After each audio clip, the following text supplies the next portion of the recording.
What you can't see is this. It's just Kieran doing this. Because there's a cat on his shoulder. Cut to the clip. Also, even though her eyes didn't open, she turned her head when I said jelly. I think she's mad at me. Well, no girl wants to be described as jelly. Well, it's just, look, she wobble like jelly on a spoon. Boop. Boop.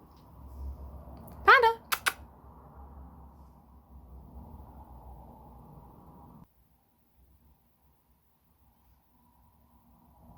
She's so tolerant.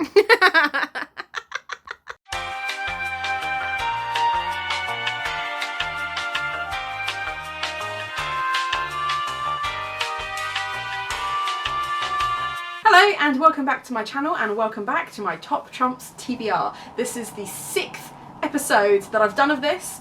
I haven't got bored of it yet. I've still got loads of cards left, so that's what we're going to do. To work out what I'm going to read this month, we're going to pick out some cards. Now I'm going to be putting 3 cards back in. These are books that I did not, I don't know why I paused dramatically on books there. These are books that I did not get to last month, but obviously I do still want to read, so they will go back into the pile. I will then shuffle the pile and pick 4 cards to work out which books I'll be reading this month.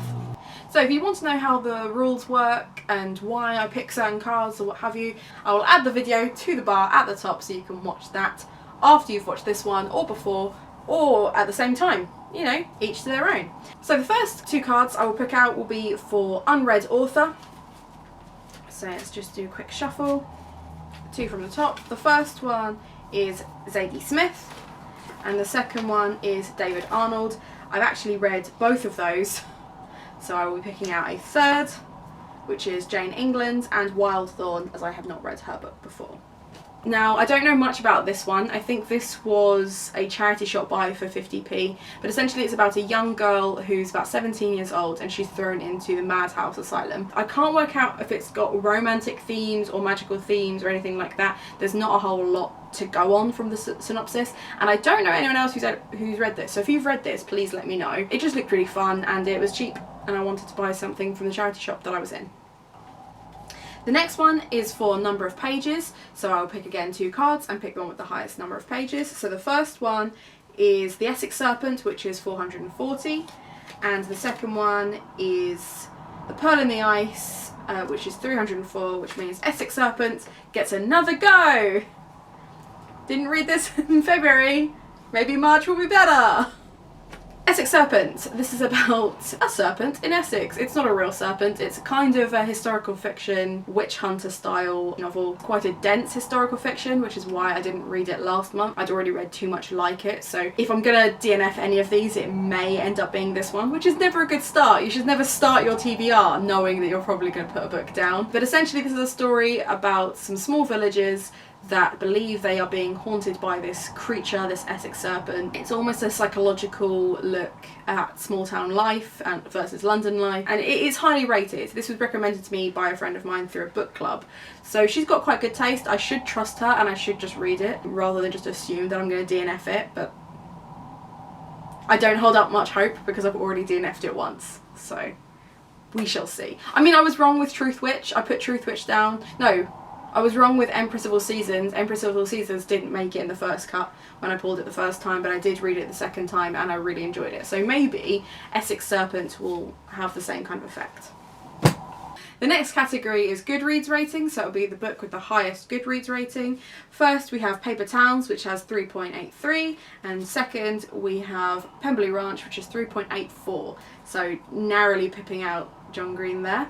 Pemberley Ranch, which we'll have to put the picture from there because I don't own it currently. This is, I think, it's an adaptation of Pride and Prejudice. I think it involves Wickham and no, I don't know anything about it. It just had Pemberley in it, so I put it on my TBR. Sometimes it doesn't take a lot for me to be intrigued by something. Pemberley, TBR. That's it, that's all it took. And the last one is for cover art. Now cover art was voted on by people who submitted to the docs that I sent out. When I make a new set of cards, I will put up a new doc so that you can vote on cover art out of 10 and then I find out the average. but the two books are The Book of Dust, book 1, which is 6.5, and Stardust, which is 6. So Book of Dust will be my March read. So, The Book of Dust, La Belle Sauvage, is by Philip Pullman. Now, if you've seen any of my other videos, you'll know that he is one of my favourite authors of all time, and The Northern Lights is actually the book that made me want to be a writer in the first place. I can't work out if this is a prequel or a sequel, because it talks about a baby Lyra, and obviously Lyra is the main character of The Northern Light, but it's a big one, so I'm quite excited to sink my teeth into that. Each month I pick an audiobook and a library book. This time I probably will use Book of Dust as my audiobook. I like listening to Philip Pullman's stories be told to me like a child, and also it's a big old book, so I feel like I could probably digest this quicker if I do it that way. But I may read along because I just really enjoy Philip Pullman's writing and I want to get the most out of it. A few of the other audiobooks I've listened to have been big fantasies and I haven't scored them very highly, so I don't know if that's because I just can't sink into them whilst they're fantasies through audiobook, or if it's just the book itself. So this will be a really good way of gauging that, because I obviously really like his writing, and if I don't enjoy this book as much, it's more likely because I've taken it in as an audiobook. So I will probably read that alongside. I'm also buddy reading the first Harry Potter book, so I want to reread the series, and a friend of mine on Twitter, I'll put her Twitter below, she has already devoured the first 10 chapters, so I need to catch up pretty quickly. I'm 8 chapters in, so it shouldn't take me too long, but we're rereading this after we were talking about the films the other day, and that's really all it took to get that put on my TBR. But it's about time. I bought the second and third book to add to my series from a charity shop so that I could have the original front covers. I must have lent the first books to someone else. I don't know who and I don't know when, but I've not seen them in ages. So I bought new copies or second-hand copies to make it a full set again, and now that I have a full set, I'm going to reread. So we will start in March with this one. Because of how crazy my month is going to be and how big some of the books are in my TBR, I'm not going to stress too much about working my way through this series quickly. That's just going to be a 2020 thing. Starting at the start, obviously. And the last book on my TBR is Wilder Girls.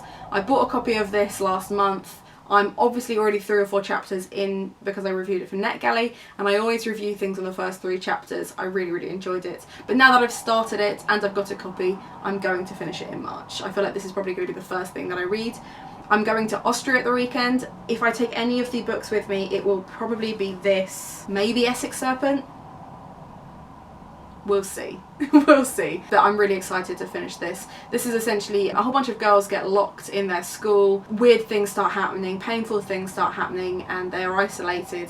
The army and the navy won't send them much help, and then one of the friends go missing. So it's very much Lord of the Flies, but more brutal. This is a horror story as far as I'm concerned, so I'm quite excited to get stuck into that one again. And that's it. That's my TBR. Finally I have some books to read in March, because it's, you know, only the second day of March and you'd think that I'd have them already.